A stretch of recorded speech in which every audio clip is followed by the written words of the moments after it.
Môre Planet K maats, hoop dit gaan nog baie goed met julle en dat julle lekker warm is. Die maats wat nog nie skool toe gaan nie, is seker baie bly dat hulle nie so vroeg in die koue hoef op te staan nie. Verlede week het ons met 'n nuwe reeks begin. Ek wonder of julle kan onthou waaroor dit gegaan het. Ja, dit is om ander bo myself te stel.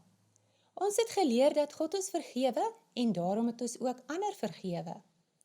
Kom ons maak net eers ons oë toe. Vader, dankie dat U 'n God van liefde is, dat U ons vergewe en dat U altyd weet wat ons nodig het. Ons wil graag gehoorsaam wees aan alles wat U van ons vra. Amen. Nou maats, hierdie week se onderwerp gaan ek begin deur 'n paar vrae vir julle te vra en dan kyk ons of julle self by die woord kan uitkom waar ons vandag gaan gesels. Was jy al ooit saam met iemand wat besig was om iets te eet en nie met jou gedeel het nie? Het jy al ooit by iemand gekuier wat nie sy of haar speelgoed met jou wou deel nie? Mense wat nie met ander wil deel nie, is selfsugtig. Selfsugtige mense gee net vir hulle self om. Hulle gee nie om oor wat die ander persoon dink of die ander persoon voel nie. Ek wonder, as jy iemand is wat selfsugtig is, hoe laat dit jou voel? Wat dink jy? En wat doen jy? Wanneer jy by iemand is wat selfsugtig is, kan jy dalk voel dat die persoon jou eenkant toestoot. Jy kan dalk gefrustreerd of kwaad voel. Jy kan dalk dink, dis nie lekker om by die persoon te wees nie. Jy kan dalk kies om nie meer by die persoon te kuier nie. Dit is belangrik om ander te behandel soos jy wil hê hulle jou moet behandel. As jy wil hê iemand moet iets met jou deel, moet jy bereid wees om iets met hulle te deel. Jy sal dan onselfsugtig wees. Om onselfsugtig te wees, beteken dit nie dat jy altyd al jou goed met ander moet deel nie. As jy iets het om te eet, en daar's nie genoeg om met die ander persoon te deel nie, sit jy liewer die kos weg. Probeer om die kos voor ander mense te eet, wat niks het om te eet nie. As jy iets met iemand deel, moet jy regverdig wees. 'n Goeie reël sal wees om een persoon te laat deel en die ander persoon te laat kies. As jy iets spesiaal het wat jy nie wil deel nie, moet dit dan nie voor die ander persoon gebruik nie. Behalwe as die ander persoon dit nie gaan gebruik nie, omdat hy iets anders gaan gebruik. Ons hoef nie iets te deel met iemand wat jou goed gaan verloor of dit gaan beskadig nie. Bære jou goed veilig en ver, en as jy bang is, dit gaan gebeur. Wanneer jy jou goed deel, moet jy die ander persoon help om mooi daarna te kyk. Verduidelik hoe dit werk en waar hulle daarmee kan speel. As daar net een ding is wat gedeel moet word tussen 2 of meer persone, moet dit ook regverdig gedoen word, soos byvoorbeeld 'n fiets tussen 4 maatjies. Maak beurte om dit te gebruik. Laat elke persoon dit vir dieselfde hoeveelheid tyd gebruik. Iemand kan tel of 'n stophorlosie gebruik om tyd te hou. As jy gelukkig wil wees, sal jy ander behandel soos jy behandel wil word. Dit beteken dat jy nie selfsugtig sal wees nie, omdat jy nie van mense om jou hou wat selfsugtig is nie. 'n Voorbeeld uit die Bybel van selfsugtigheid en onselfsugtigheid is die storie wat Jesus een keer vertel het van 'n man wat met 'n sekere pad geloop het. Op pad het die rowers hom aangeval. Hulle het hom geslaan en sy goed gevat en hom half doodgelos.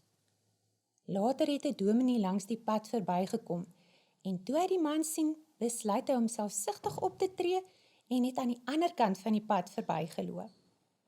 Nog 'n man het daar verbygekom.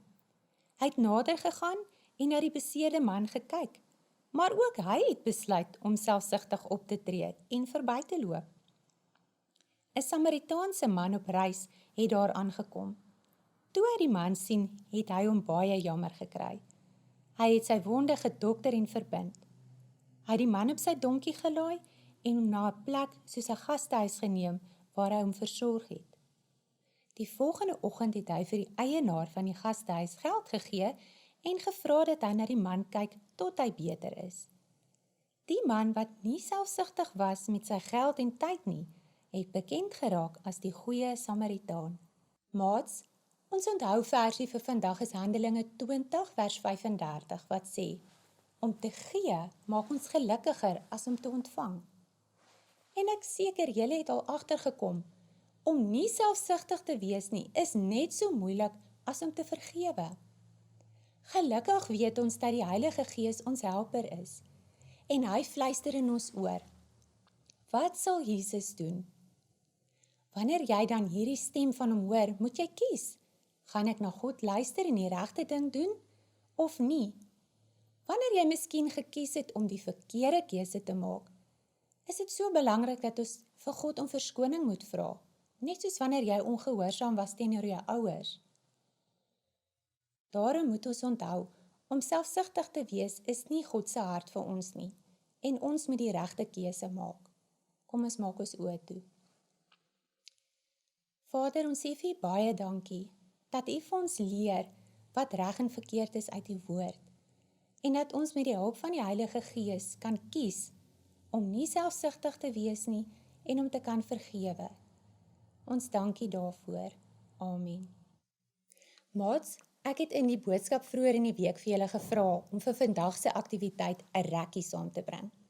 Hierdie rekkie gaan jy nou so om jou arm sit. Die doel van die rekkie is amper soos die "Wat sal Jesus doen" rekkies wat mens ook te koop kry. Wanneer jy moet besluit of jy die regte keuse gaan maak, of jy gaan vergewe of nie, en of jy selfsugtig of onselfsugtig gaan optree, kan jy hierdie rekkie gebruik om jouself 'n bietjie te skiet en mooi te dink voordat jy 'n keuse maak. Maats, dan het ek ook 'n groot verrassing vir julle.